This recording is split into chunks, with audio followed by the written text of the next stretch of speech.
Magandang araw po mga classmate o anumang oras ninyo napapanood itong ating video ngayon. Share ko lang po sa inyo mga classmate itong ating nabili na Joson. Ito po yung Joson Sams na AV902 na meron daw siyang 1,200 watts yung peak niya. So ito po yung tawag nila PMPO, yung Peak Music Power Output. Pero nung nag-search po ako sa Google, yung gusto ko kasi malaman yung RMS niya, yung tawag nilang root mean square o yung average lang, konting nagpas lang ng konti sa average niya. So ito nakita ko doon ang watts lang niya nasa 200 to 380 watts. So napakalayo po nung nilalagay nilang watts. Yun yung mga marketing strategy nila, nilalagay nila yung PMPO, yung Peak Music Power Output. So yan po yung original na pag mayroon po kayong nakitang ganyan magtatak, ayan po yung likod, ayan.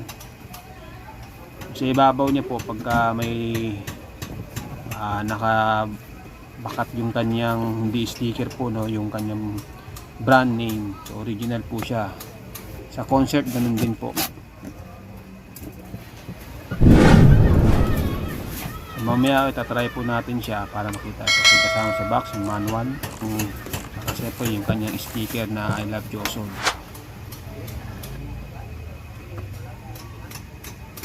Mamaya itatry po natin.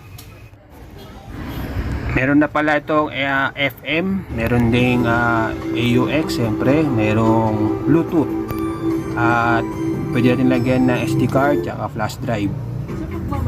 So yan mga classmate, tatry natin yung music. Medyo puputol-putulin ko lang po para iwas tayo sa yung copyright. Putol-putol yung ating gagawin music.